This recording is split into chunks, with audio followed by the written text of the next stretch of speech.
離開富良野之後，我哋向美英站出發。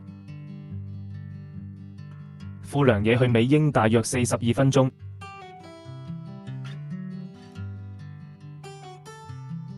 不經不覺就到咗白蒙蒙嘅美英站。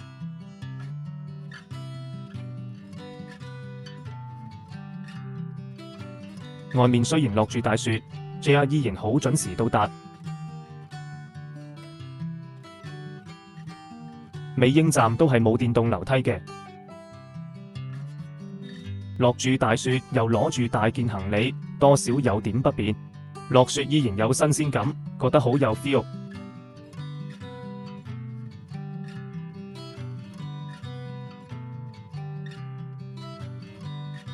出閘都係人手睇下 JR Pass， 唔使過出閘機。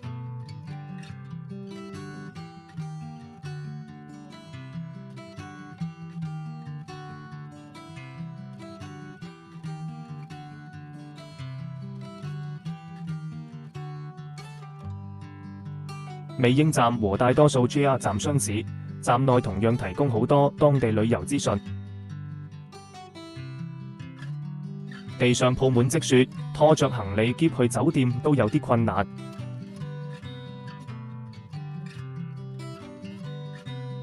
放低行李之後，領隊就帶我哋去食當地咖喱午餐。雖然要行幾個街口先到，不過踩住厚厚嘅雪，好有 feel。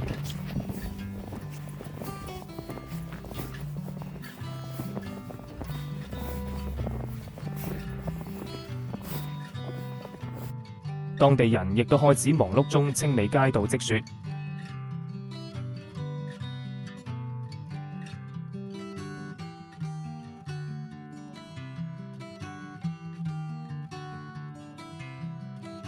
終於嚟到遊客打卡嗰間午餐餐廳，你冇聽錯，因為佢只做午餐，每日都係開店幾個鐘。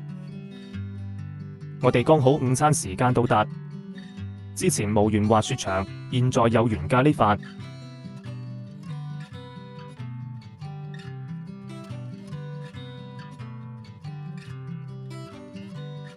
我哋響外面冒住大雪，等咗一陣先至有位。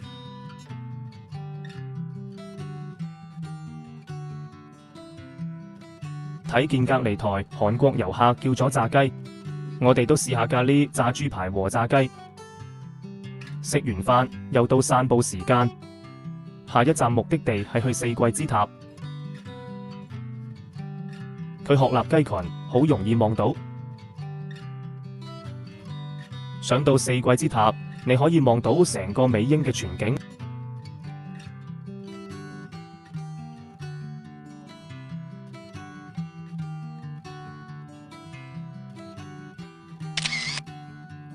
上去美英四季之塔係免費嘅，外面鋪滿晒白色嘅雪，景色更加靚。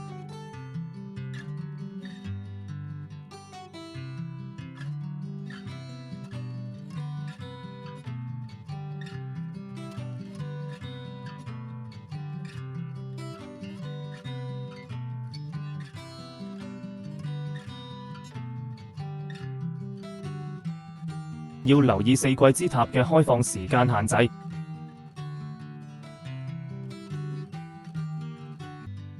有電梯可以上到頂樓。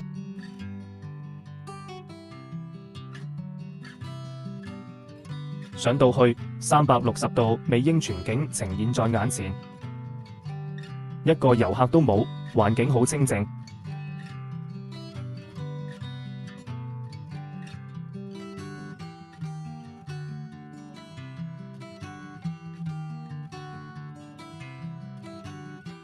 臨離開前都忍唔住要影多2張相。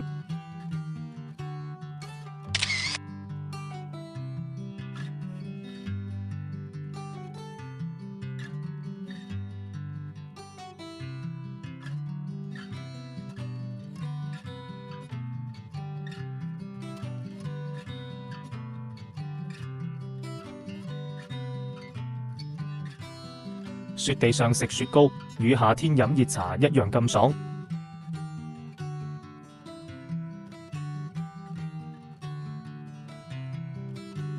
返酒店休息下，先再出去食晚餐。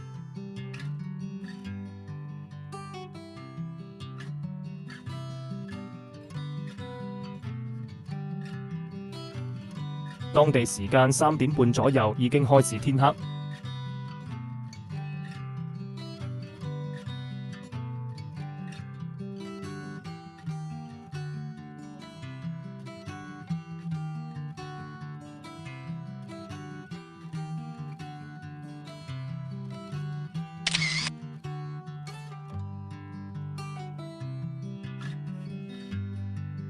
領隊原本想帶我哋去食 A 字頭餐廳嘅法式料理。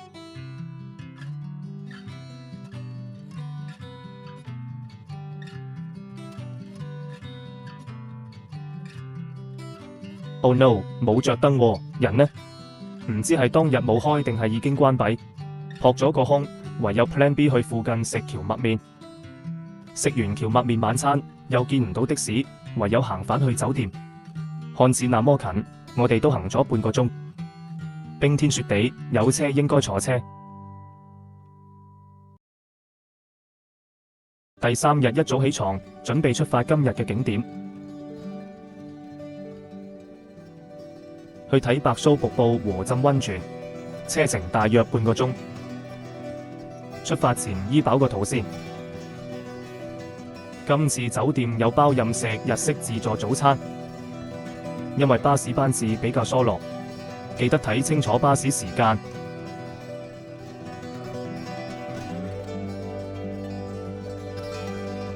外面積雪唔算太厚，又經過美英 JR 站，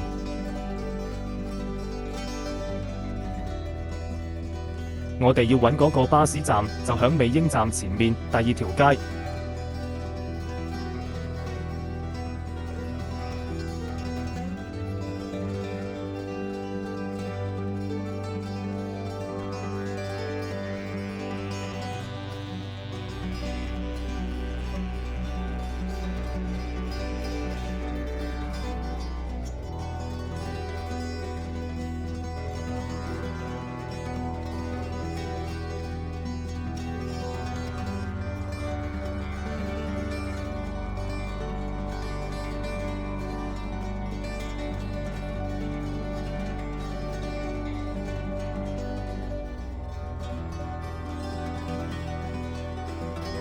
巴士班次有幾咁疏落，大約3小時一班車。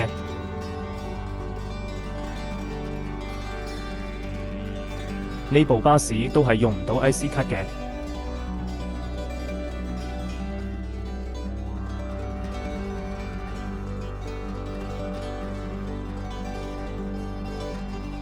去郊外遊客唔算太多。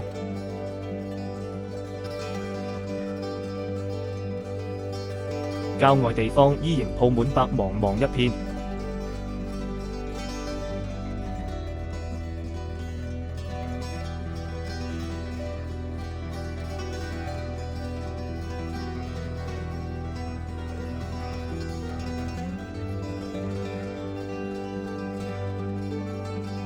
樹上掛滿咗積雪，好靚。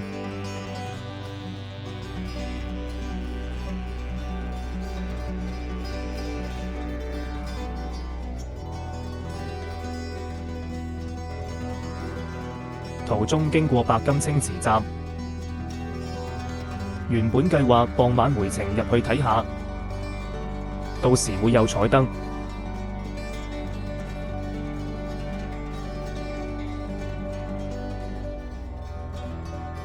我哋到白金溫泉站落車，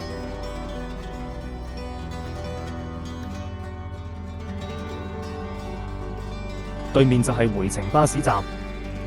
仲要事情講多次，記得睇清楚回程時間。今日行程先去睇白蘇瀑布，之後先至去浸溫泉。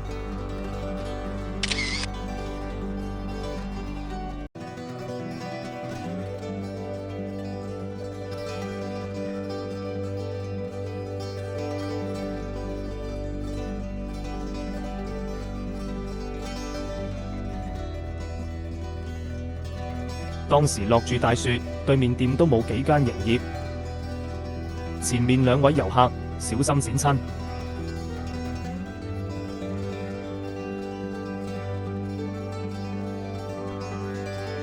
當時我笑咗，係咪有啲地獄呢？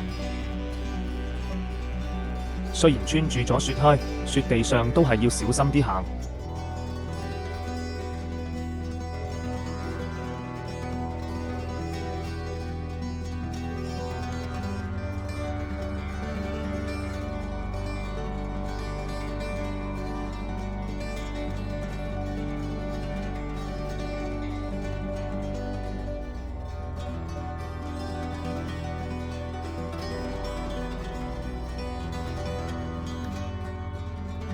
上落樓梯更加要小心啲。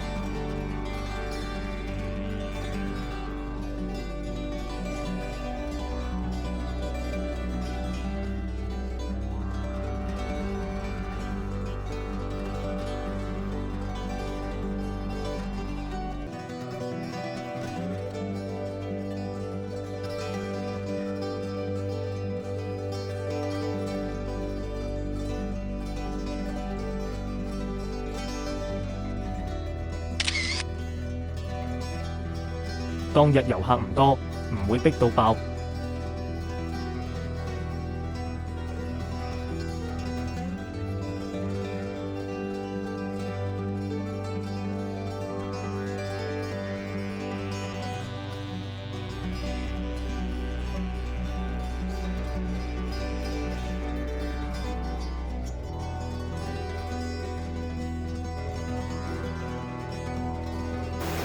網上話，原來清池嘅源頭就係白鬚瀑布。你又望唔望到白色鬍鬚呢？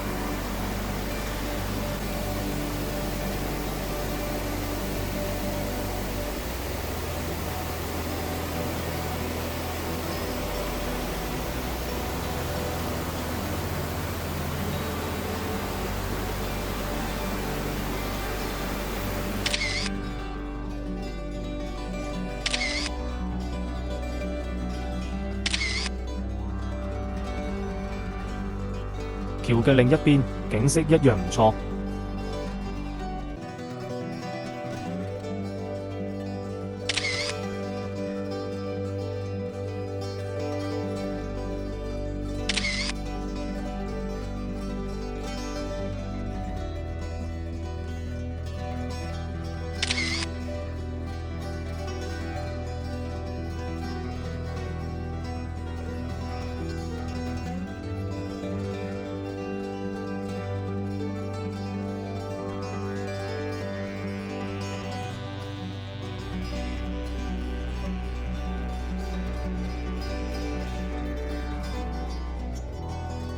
睇完瀑布之後，我哋上埋隔離條樓梯，上面其實係避難所，上去要經過一條長長嘅樓梯，冇時間唔上去都冇乜損失。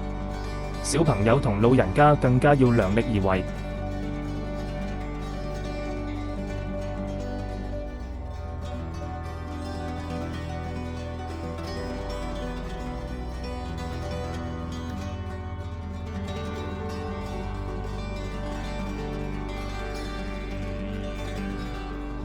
外面都係一大片空地，對面嘅嗰個場館不對外開放。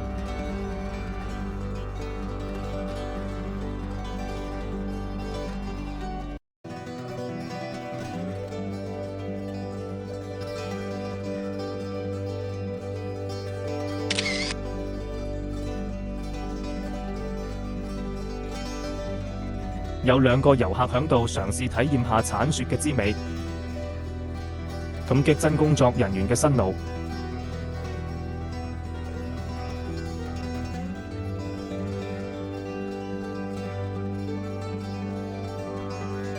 經沿路返落去浸溫泉。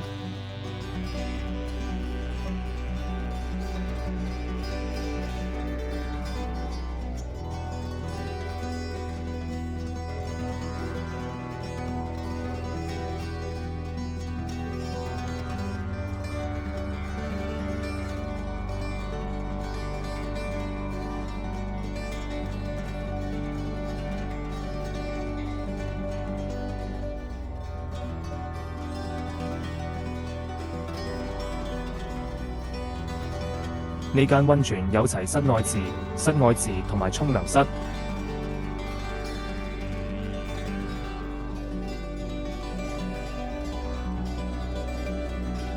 一個溫泉價錢任你浸，同其他溫泉地方一樣，禁止拍攝。浸溫泉嘅地方其實就響白蘇瀑布隔離呢個位置。當時冇遊客浸溫泉，我哋又好似包場咁，全個場任得我哋浸。最難忘嘅係，當我哋浸響室外池嘅時候，漫天白色飛雪響頭上緩緩落下，落在池邊，積滿白色厚厚嘅雪。當雪落在身上，馬上融化嘅感覺真係值回票價。